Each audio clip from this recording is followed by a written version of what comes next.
दोस्तों, supreme court के chief justice B R. Gavai का एक बयान आया।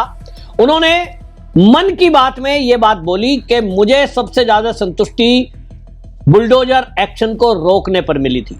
उन्होंने कहा, हालांकि इस मामले में, इस फैसले में मैं अकेला नहीं था, मेरे साथ दूसरे जज भी थे, लेकिन यह एक ऐसा मामला था जिसको मिलकर मैंने जस्टिस के.वी. विश्वनाथन के साथ संयुक्त रूप से यह प्रयास किया और 6 महीने हम लोग साथ रहे, लेकिन इसमें बुलडोजर एक्शन जो था उसको रोककर मुझे सबसे ज्यादा संतुष्टि मिली। तो सवाल यह है कि जो बुलडोजर एक्शन पूरे देश में चल रहा था उसको रोककर हमारे देश के चीफ जस्टिस को जो संतुष्टि मिली, ऐसा उन्होंने कहा, क्या ये लोगों की भावनाओं के अनुकूल है या संविधान के? असल में आपको बताएं, अगर देश की बात करें तो जैसे ही 2017 में योगी आदित्यनाथ उत्तर प्रदेश के मुख्यमंत्री बने तो उन्होंने तय किया कि कोई भी यदि अपराध में लिप्त पाया जाता है और गंभीर अपराधी है, माफिया है, ऐसे लोगों की जो आपराधिक गतिविधि से कमाई की गई संपत्ति है, उस संपत्ति को सरकार जब्त कर देगी। इसका कानून बनाया। कानून बनने के बाद उन्होंने तय किया कि ऐसे लोगों पर बुलडोजर कार्रवाई भी की जाएगी, उनके मकान ध्वस्त किए जाएंगे, जो संपत्ति है, क्योंकि प्लॉट को लेना है, मकान तो लेना नहीं। और इसीलिए उत्तर प्रदेश में ताबड़तोड़ एक्शन हुए। 2017 के बाद जो बुलडोजर गरजा, पूरे देश ही नहीं दुनिया में योगी आदित्यनाथ बुलडोजर बाबा के नाम से फेमस हो गए। लेकिन इस देश में जो इकोसिस्टम है, जो लेफ्ट लिबरल्स हैं, उनका पूरा एक गिरोह है, वो सब बेचैन हो गए। उनको लगा कि ये जो बुलडोजर चल रहा है, ये तो बाबा जी की प्रसिद्धि हो रही है। मोदी के बाद देश के अंदर सबसे ज्यादा प्रसिद्ध यदि कोई नेता हुआ, वो हुए योगी आदित्यनाथ। पूरे देश में मांग उठने लगी कि योगी आदित्यनाथ हमारे भी प्रदेश के मुख्यमंत्री हों, क्योंकि हमें ऐसा ही न्यायप्रिय व्यक्ति चाहिए जो फैसला ऑन द स्पॉट करे, बदमाशों में खौफ हो, माफियाओं में खौफ हो और माफिया उत्तर प्रदेश छोड़कर भागने लगे। लेकिन जैसे ही मामला न्यायपालिका के संज्ञान में आया, योगी आदित्यनाथ के गरजते हुए उस बुलडोजर को सुप्रीम कोर्ट ने ब्रेक लगा दिया। और वो जो ब्रेक लगा, उसी ब्रेक लगाने का हवाला सीजेआई गवई साहब बोल रहे हैं। वो जो केस था, जब सुप्रीम कोर्ट पहुंचा तो justice B R. Gavai, justice K V. Vishwanathan की पीठ में यह पहुंचा।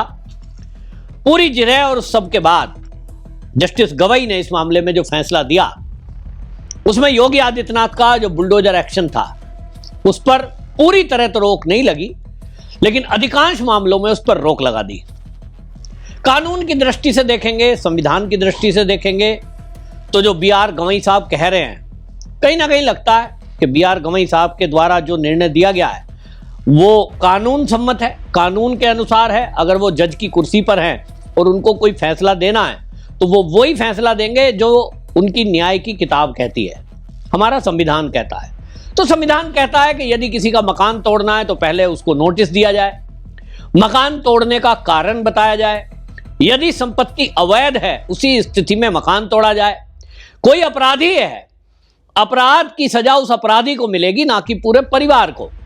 तो गवई साहब ने अपना जो फैसला दिया, वो 7 बिंदु जो उन्होंने उस फैसले में लिखे, वो एक एक करके मैं आपको बताऊंगा तो आपको लगेगा कि उसमें गलत क्या है। लेकिन मामला केवल इतना है कि जो अपराधी है उसमें जो खौफ था कानून का, योगी आदित्यनाथ ने जो कानून बनाया, उस कानून को बनाने के बाद अवैध संपत्ति अर्जित करना, अपराध की संपत्ति इकट्ठा करना, उस पर रोक लगाने का मतलब क्या था? प्रदेश है, प्रदेश ने अपना एक कानून बनाया है, उस कानून के अनुसार कार्रवाई चल रही थी। कोर्ट से कानून तो ऐसा बनना चाहिए कि अपराधियों में खौफ हो, लॉ एंड ऑर्डर का, पुलिस का। लेकिन हमारे देश में दुर्भाग्य से जब भी कभी किसी अपराधी पर कोई पुलिस कार्रवाई करती है, हम देख रहे हैं, ईडी हो भ्रष्टाचारियों को पकड़ती है, कोर्ट में जमानत मिल जाती है। एनआईए है, आतंकवादियों को पकड़ती है, क्योंकि एनआईए तो आतंकवादियों से ही डील करती है। कोई केस हो, पूरा इकोसिस्टम एक्टिव हो जाता है। शरजील इमाम को देख लीजिए, पूरा नाटक नौटंकी चल रहा है। वो तो जो चीफ जस्टिस हैं पहले, उन्होंने जाकर के उसका खुलासा किया तो डीवाई चंद्रचूड़ एक प्रोग्राम में इसीलिए शायद उसका जिक्र कर रहे थे कि पूरे देश में और दुनिया में एक छवि खराब करने के लिए सुप्रीम कोर्ट की और इस देश की छवि खराब करने के लिए एक षड्यंत्र रचा जा रहा है कि शरजील इमाम एक छात्र है जिसको सुप्रीम कोर्ट में न्याय नहीं मिल रहा है, उसको जमानत नहीं दी जा रही है, साहब इतने दिन से बंद है। डीवाई चंद्रचूड़ साहब ने बताया कि किस तरह का षड्यंत्र किया जाता है न्यायपालिका को बदनाम करने के लिए कि आप सोचिए कपिल सिब्बल उसके वकील है, शरजील इमाम के वकील कपिल सिब्बल, वो कहते हैं याचिका दायर करते थे वापस ले लेते, याचिका दायर करते थे वापस ले लेते थे। डीवाई चंद्रचूड़ का इंटरव्यू आप सुन सकते हैं। उन्होंने चौंकाने वाला खुलासा किया कि वकील जानबूझकर, शरजील इमाम के वकील इस तरह की कार्रवाई कर रहे थे, याचिका वापस ले लेते थे, तो फिर जमानत दें किसको।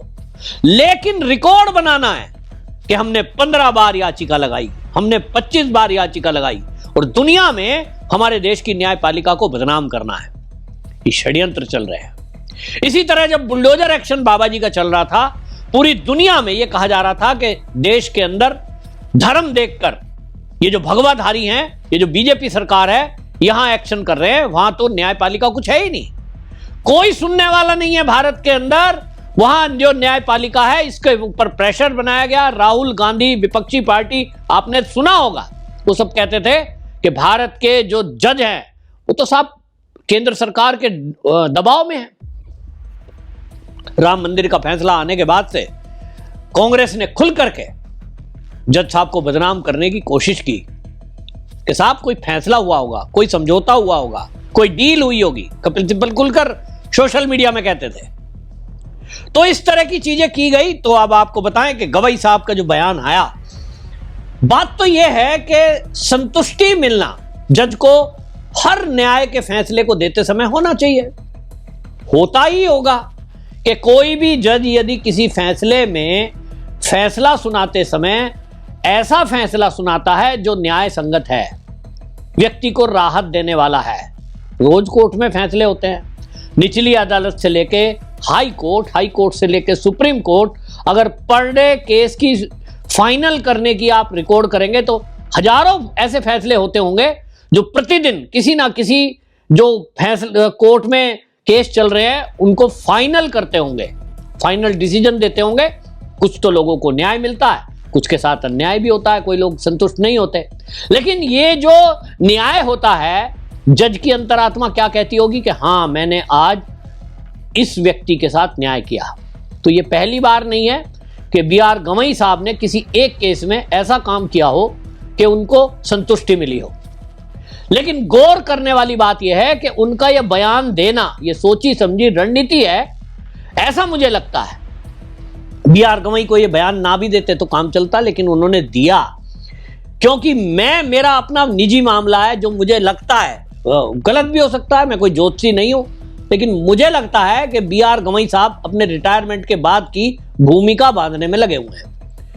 मैं गलत भी हो सकता हूं, लेकिन मेरा अपना आकलन है, आप उसके बाद देखना। जब ये रिटायर हो जाएंगे, मुझे लगता है कि ये कोई या तो अपनी पार्टी बनाएंगे या ये कांग्रेस ज्वाइन करेंगे। दो में से कुछ चीज मुझे लगती है, क्योंकि जिस तरह की इनकी बैकग्राउंड है, इनके पिता जो है राजनीति में थे और जब ये मात्र 4 साल के थे तो BR गवई साहब के पिताजी RS Gavai Republic party of India के प्रमुख नेता थे।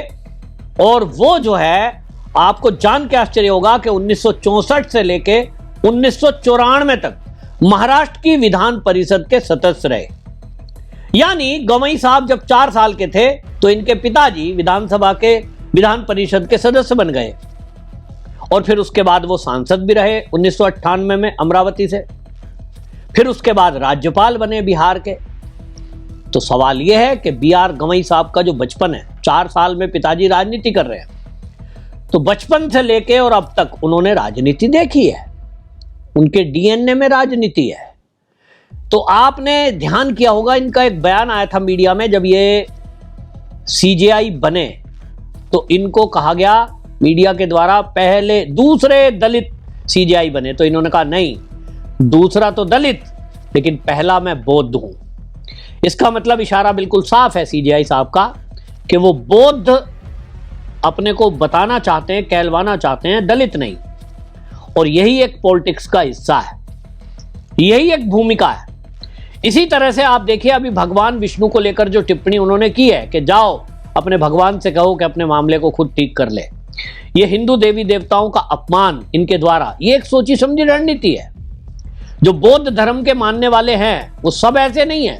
मूल जहां बड़े बड़े बौद्ध भिक्षु हैं उनको सुनिए आप, कभी इस तरह की बात नहीं करते। लेकिन एक पॉलिटिकल आदमी ये जरूर बयान देगा ताकि अपने वर्ग को वो खुश कर पाए और एक वर्ग को वो अलग दिखाकर आपस में लड़ा पाए। ये तो पॉलिटिकल बयानबाजी है, लोगों को बांटना, जातियों में आपस में लड़ाना और अपनी राजनीतिक महत्वाकांक्षा पूर्ति करते हुए कोई पद हासिल कर लेना। लेकिन कुर्सी सीजेआई की है, सीजेआई की कुर्सी पर बैठा हुआ व्यक्ति यदि ये कह रहा है देवी देवताओं के अपमान के बाद कि मुझे किसी केस में संतुष्टि मिली तो वो तब जब मैंने बुलडोजर एक्शन रुकवाया, इसका मतलब आप समझ रहे हैं बुलडोजर एक्शन किस पर हो रहा था यूपी में? वो कोई जाति और धर्म देखकर नहीं हो रहा था योगी आदित्यनाथ के द्वारा। लेकिन ज्यादातर लोग जो माफिया थे, जो भू माफिया थे, जो अपराधी थे, जो गैंगस्टर थे, वो एक विशेष धर्म से निकलते थे। खास तौर पे अतीक अहमद, मुख्तार अंसारी के मामले में ये केस कोर्ट में पहुंचा था। तो अब ये किसको मैसेज देना चाहते हैं मुझे बताने की जरूरत नहीं है। बौद्ध के अलावा दलित और उसके अलावा एम फैक्टर और यही है आज की पॉलिटिक्स का समीकरण।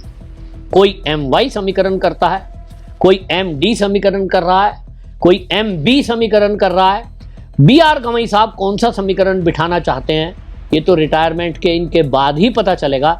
लेकिन मुझे लगता है कि भूमिका अभी से बनाई जा रही है। सुप्रीम कोर्ट के जाने माने वकील अश्वनी उपाध्याय लगातार इस तरह की बातें उठाते रहे हैं और वो कहते रहे हैं कि जब तक न्यायपालिका में रिफॉर्म्स नहीं आएंगे इस तरह की बयानबाजी जजों के द्वारा होती रहेगी, जो दुखद है। आपका इस पर क्या कहना है? अपनी राय जरूर रखें और वीडियो को शेयर जरूर करें, क्योंकि पूरे देश को पता लगना चाहिए कि हमारी न्यायपालिका क्या कर रही है। वंदे मातरम।